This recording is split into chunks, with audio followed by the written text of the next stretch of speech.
Y'all, so this probably is bad timing, but this guy, I think he's the guy that said Stray Kids can't rap. I don't know. I don't remember, but I am interested at this video essay. It's titled "Why is everyone unstanding Stacy?" Y'all want to know a little secret? I got a Patreon. Over there is where we watch exclusive videos. You know what I'm saying? For example, we got Queendom, Kingdom, Road to Kingdom, Bon Voyage, In the Soup, DVDs, K-dramas, pretty much anything that can't go on the channel. If you want to support the channel a little bit more, go ahead over to my Patreon. Let me know what you think about it. You know what I'm saying? But if not, it's still cool. It's okay. You know? All I ask for you to do is subscribe, leave a like down below, and tell your friends about me. So that's about it. Let's get back to the video. I don't know what is going on, but I would like to know what's going on. So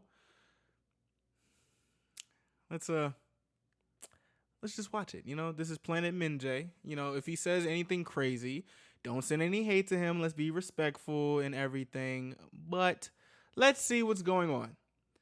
Let's go. This is a video essay, so let's get it. I like giving people chances, you know? Are we hexing this? I think it's pretty undeniable that compared to the success that Stacy experienced in 2021, the group's 2022 run has been a little bit more shaky.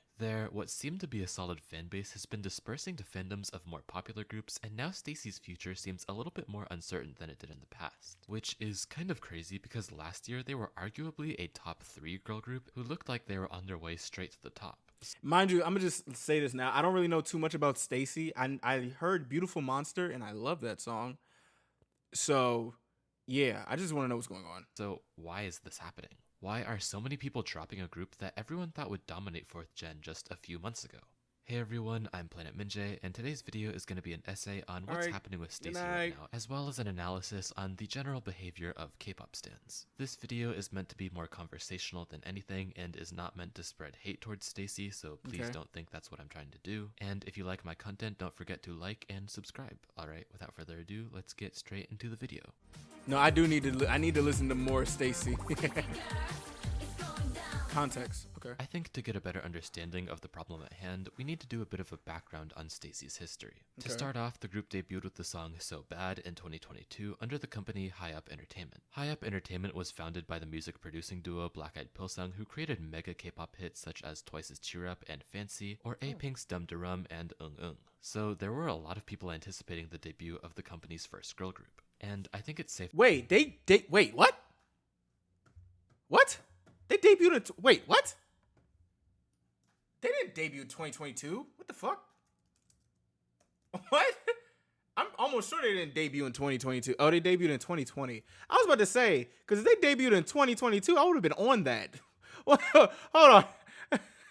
To say that So Bad was an instant success. Currently, the song's music video has over 33 million views, and other related videos such as the music show performances broke on multiple occasions 1 million views as well. With their debut, chill. Give him a pass. You know, sometimes this YouTube stuff is kind of hard. I'm not gonna lie. Stacy quickly gained a large international fan base that helped their first album sell over 70,000 copies worldwide. Oh, however, that international success didn't translate to the Korean market, with So Bad only peaking at number 159 on the Gaon Weekly digital chart, and it wasn't until the group's first comeback with the song ASAP that they were able to get a grasp on the domestic market. Okay. Context continues.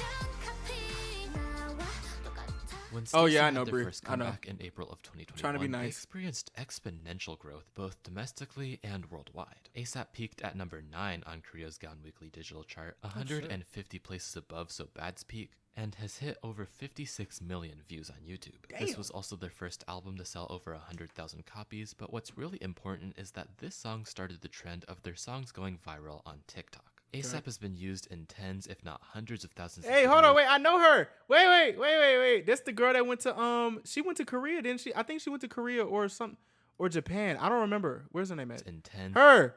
I like her. She's cool as shit. I like her. if not hundreds of thousands of videos on the platform, and this trend only continued with their subsequent title tracks Stereotype and Run to You, with Stereotype being their most internationally successful song and most streamed on platforms such as Spotify. For about a year and a half, the group just continued to have smash hit after smash hit, gaining more fans each and every time. But things started to shift with the release of their most recent comeback titled Beautiful Monster. Which was fucking good. It was good. Stacy girls. That song was really good. Beautiful Monster is arguably Stacy's most unsuccessful release yet, having 37 million views on YouTube, which is 37. less than all of their music videos besides So Bad. The song has been a bit of a bump in the road in the group's career. Though the accompanying mini album has had their highest sales yet, Okay, I just want to say this. I feel like some people really think are just forgetting that views and shit like that is not just a number. They just think this shit is a number. Nigga, I get excited sometimes when my video hits at least over 1,000 views, because at the end of the day, it's that's 1,000+ people watching. 37 million views in 2 months is insane. You can't even count to 37 million. I don't even know if you can count to 37. Huh? Social media buzz surrounding the song has been less than positive, to say the least. Extra video. One thing I want to say, some of these people need to get this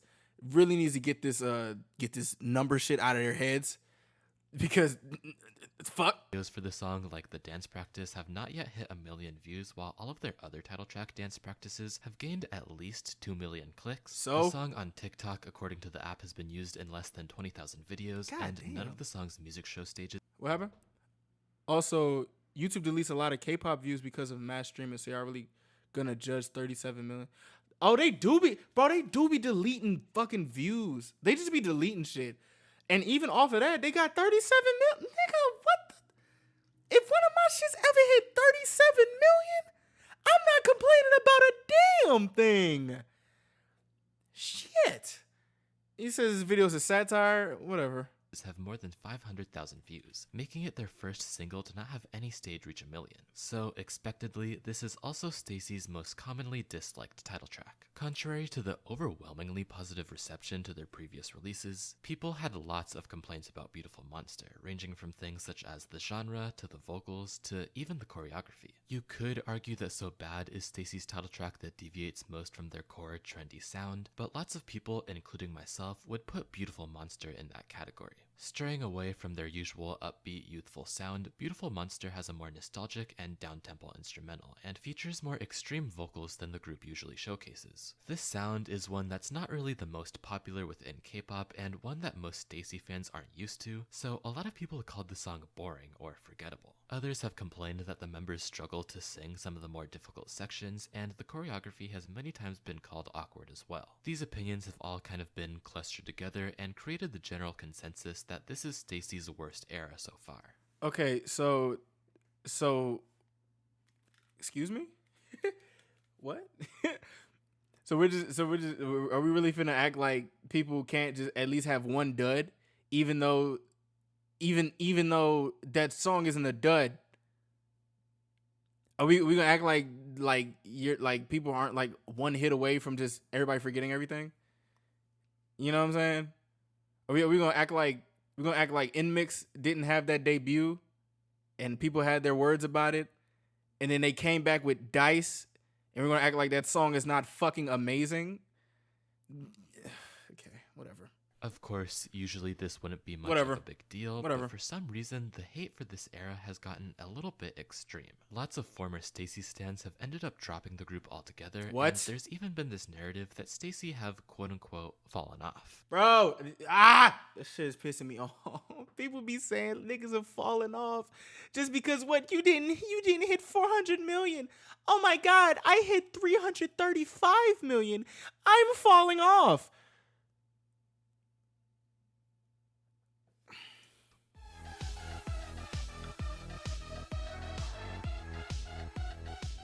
So, you're probably wondering why so many people have started unstanding Stacy entirely after Beautiful Monster. Yes, considering why? that one comeback usually isn't enough for fans of a group to stop supporting them, and it definitely isn't enough to claim that they've fallen off. Well, I think a big reason for that is the huge amount of competition recently when it comes to 4th gen girl groups. Obviously, 2022 has been the year for 4th gen girl groups. This year alone, we've had groups like Le Sserafim, New Jeans, and Kepler debut to join the ranks of already dominating forces such as ITZY, aespa, and G-Idol. I'm not gonna lie, the competition is actually insane. For 4th gen girl groups, the competition is shit. And don't even get me started on the mega success of IVE. We've also had the solo debut of Nayeon with Pop and the return of veteran girl groups such as Blackpink and Girls' Generation, all of whom have been insanely successful within the K-pop scene. The level of success that these groups have had is something. But regardless, if 4th gen girl groups are cutthroat, that doesn't mean Stacy is not doing their shit though. Like they're really doing their shit. You know what I'm saying?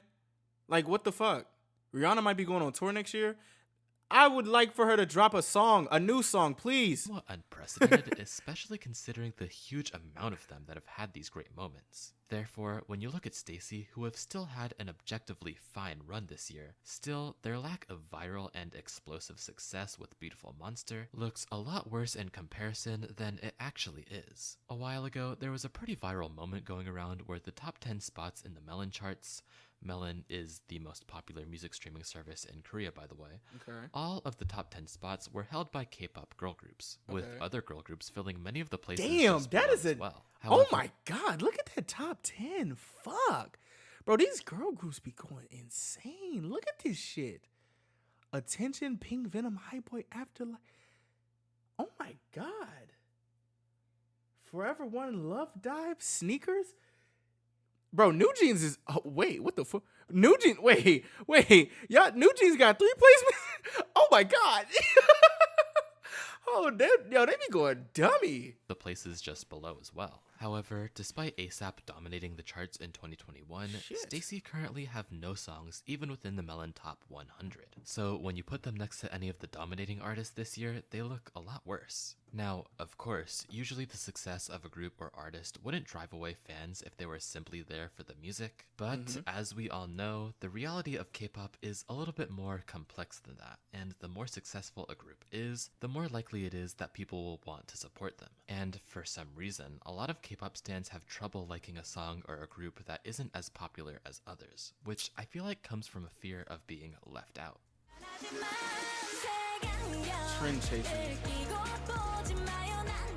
Something that I've noticed recently is that it seems like K-pop stans have a bit of an obsession with getting into and supporting the I'm excited for next Le big Sserafim thing. shit too. Now, this does somewhat make sense because the industry always pushes new groups into the limelight, and even veteran groups that have been staples in the industry for years seem to eventually take a back seat to let younger groups shine. But still, I'm always surprised to see how quickly K-pop stans will drop one group and start standing the next one that has a breakout hit. With Stacy, it felt like everybody was standing them, from ASAP to Run to You. But once Beautiful Monster came out, people switched over and started standing groups like New Jeans and Okay, so pretty much, there's no proof that anyone unstands unless you look on Twitter. You know what I'm saying? Like, there's really no real proof. Did I see Le Sserafim's teaser? No, I'm trying to stay away from the teaser so I could be surprised. You know what I'm saying? But like, nah. IVE, seemingly forgetting about their so-called favorite group after they released one song that they didn't like, in order to flock to, sorry for my corny wording, the new cool kids. To be honest, in the music industry, this actually doesn't sound like the worst thing in the world. In a perfect world, it would be a good thing if people didn't have such strong dedications to K-pop groups who they will likely never talk to. Yeah, I don't understand why people are acting like this shit is a gang. Like if it's Cripple Blood, like you can like multiple groups. 10, what are you doing?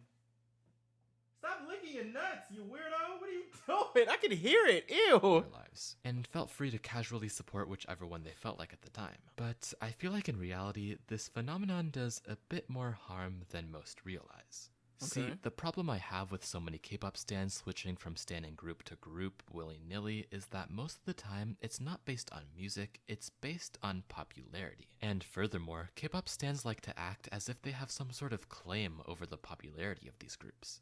Is being a multi really that bad? Like, are we being be fucking for real? I don't use that type of terminology, but I will now. Is being a multi that bad? And if it's that bad, and people, I don't care. If being a multi is that bad, I don't give a fuck. You can fight me. I don't care. This is good music. I like music. Like, the fuck? That don't make no sense. He said, I think this another account of his or another person like him. I don't know. Why does Twitter hate multis? Like, why are people so mad? Well, all right, that I'm a multi. Give me hate. I don't give a fuck. So what? Suck my dick. Like, nigga, what? Are you mad because I like music? What? This isn't a gang. Grow the fuck up. Since streaming and buying albums and even engaging in fan fuck? wars is such a big part of K-pop stan world, I know that so many people get some sort of self-fulfillment out of seeing their favorite group succeed and kind of view these K-pop groups' achievements They're all as their own. succeeding. They see the big number of sales their faves got or how their song is rising in the charts and subconsciously think that they were a part of that. Guys, I hope everybody knows.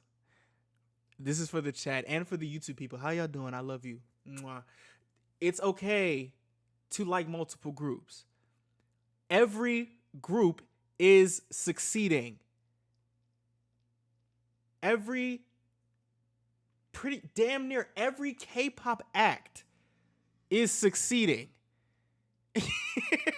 And it makes them feel good about themselves, whether they admit it or not. So when their current favorite group stops being as successful as they once were, they stop feeling good about themselves and start standing a more popular Exactly. group so they can get that feeling again, which is honestly really concerning to me. If we're being serious, somebody's favorite K-pop group getting a music show win or a million album sales is not actually gonna improve the lives of their fans, and isn't even the kind of experience you can share with anybody because you personally are not friends with those idols. So any time spent on those achievements is somewhat wasted because there's no real payoff for you. Of course, Every group is literally different though. Like, bro, the amount of people that have told me K-pop has sounded the same, and then I show them literally different songs, different labels who obviously have different concepts. Like, what the fuck?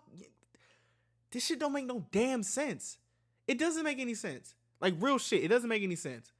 Look at Dreamcatcher. You look at them. Look at Blackpink. I'm just throwing out names. Dreamcatcher, Blackpink, goddamn IVE, fucking Girls' Generation. They don't even sound the same. God. K-pop is a hobby, and most hobbies don't really have many real-world benefits. It's like it's not even but about the I find music that anymore. nowadays, this sort of mindset is becoming the main way that a lot of K-pop stans interact with K-pop as a whole, which takes away from what the actual appeal of the genre is supposed to be. Rather than enjoying a K-pop What'd you say, Bree? Yeah, because anytime I hear Life Goes On, I hear God's. song because you like it, the real enjoyment for a lot of people comes from convincing other people to also like it. And instead of simply enjoying a performance because it's good, a lot of people's first instinct is to try and make other people be impressed with it as well. This makes me believe that a lot of K-pop stans are actually just clout chasing. You know what I think it is? This is a long video, by the way, for the people who are watching. You know what I think it is? I think it's because every group is succeeding, and it's so positive. It's so just a bunch of positive shit. People are just finding shit to bitch about. You know, like when they say like we can't have a perfect society or a perfect civilization, or like your life can't be so good. You know, like your life can't be perfect. If not, there'll be no reason to live. You know what I'm saying? I feel like people are just finding things just to talk shit about, because that doesn't make sense. That like it's really no reason.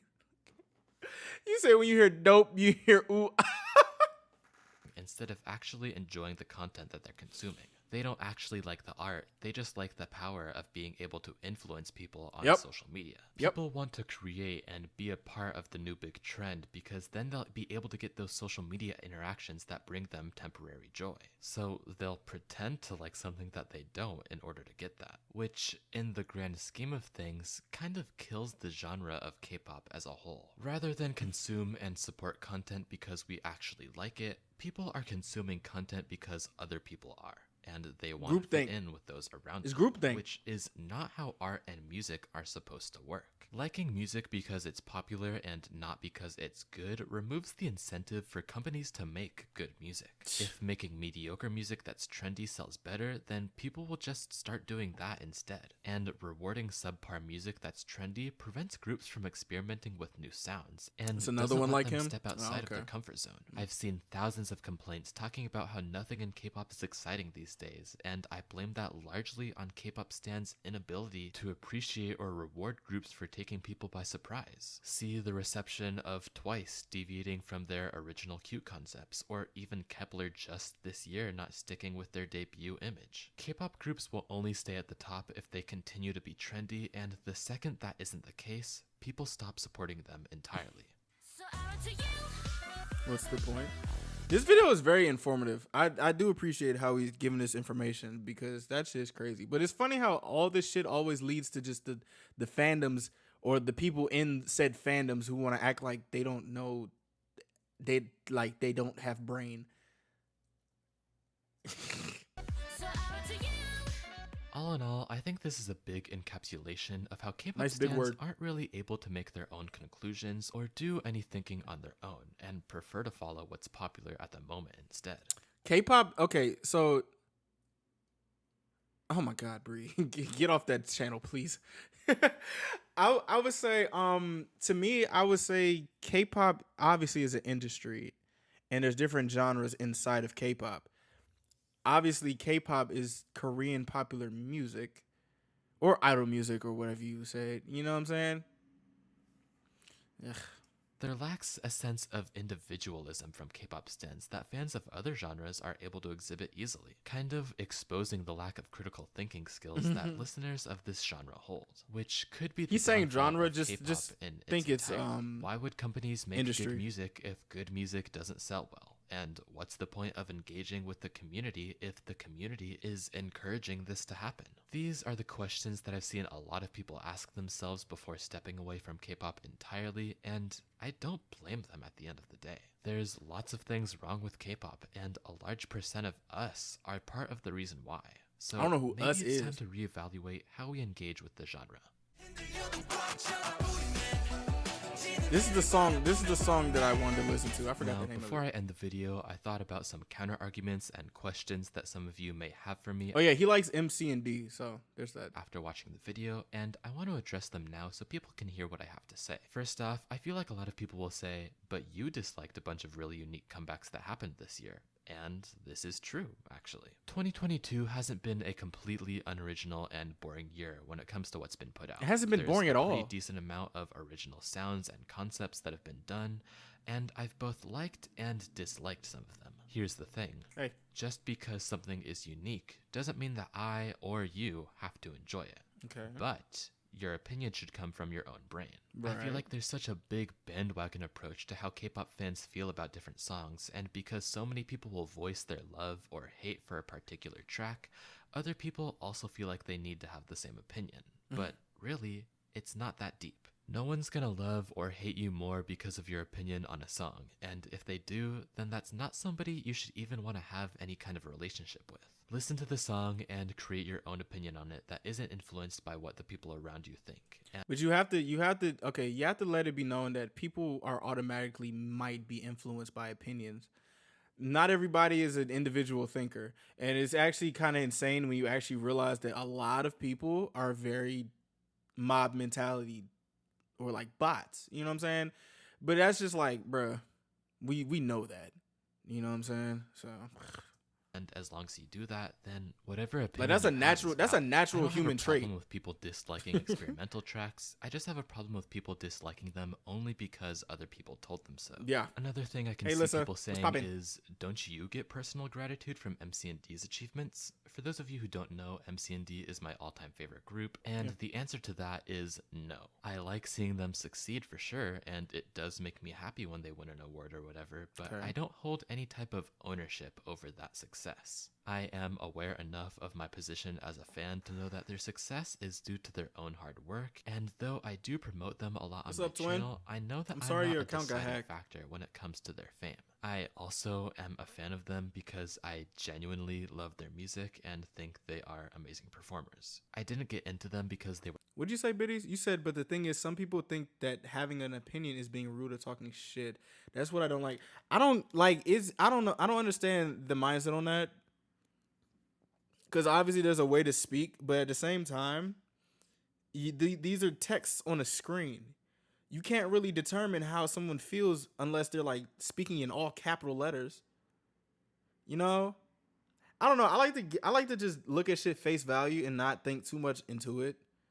But honestly, you can. I mean, yeah, you can. Well, there is a difference by saying like, "Oh, I didn't like this song," versus "This song is fucking shit." You know what I'm saying? So never mind. Forget what I said. Let's finish this trendy. video. I literally just saw their music videos on my For You page and got into them naturally from there. They actually just have my favorite discography in K-pop and are my favorite performers as well. That's it. Oh, and also, I mean, their visuals too. The third Relax, counter breathe, argument please. that I wanted to address is people saying that you're allowed to unstand because you didn't like a comeback. And that's true. But did you unstand because you didn't like it, or did you unstand because you saw 5,000 other people say they unstand as well? And then subconsciously were influenced by them and came to the same conclusion. If it's genuinely because you just didn't like the song, then this video isn't about you. And finally, the last counter argument is, this is just how K-pop works. It's been like this since Gen 1. And trust me when I say I'm not some secret 4th gen hater. I know how the industry works, but I'm allowed to simultaneously love K-pop and at the same time acknowledge its flaws and the flaws within its consumer base. Yeah, okay. I was about to say because the flaw is not K-pop, not the industry. The flaw is the people inside the industry, i.e., the crazy ass fans who don't know how to. The crazy ass fans who don't know how to work an ice cream machine without having somebody else help them. That's my analogy for hive mind. Like niggas can't boil water without someone putting their hand in the water. That's pretty much what it is. It's not really a problem. The K-pop is not a problem. Of course, the industry has its fucked up things, but this video is about the fans who think like, like who just think just because someone else thinks. So I think I'm that glad it just took me about 15 wraps minutes to everything up. figure that If out. you made it this far, thank you all so much. Okay, all right, yeah. Honestly, if we're being honest, it's just like that video was just like the reason why people are unstanding Stacy is because people don't know how to think. They don't know how to think for themselves. You know. It's also the industry did create the fan culture. That is true. That is true. Huh. That is true. I concede on my argument then. That is true. Yeah. Fuck. Yeah, well, in conclusion, stan Stacy, stan Beautiful Monster, and whenever they come back, not stan Beautiful Monster, stan Stacy, stream Beautiful Monster, stream their album or whatever the hell that they finna get, okay? So, yeah. I didn't see any proof of a mass unstan either. All he told me was like, people said they don't like Stacy because of Beautiful Monster. Oh, they got 37 million views. I don't know. I guess he was just talking in circles. I do appreciate him for giving this information as to what the hell may be going on. But at the end of the day, stan Stacy. That is all. If you made it to this end of the video, stan Stacy. That is all.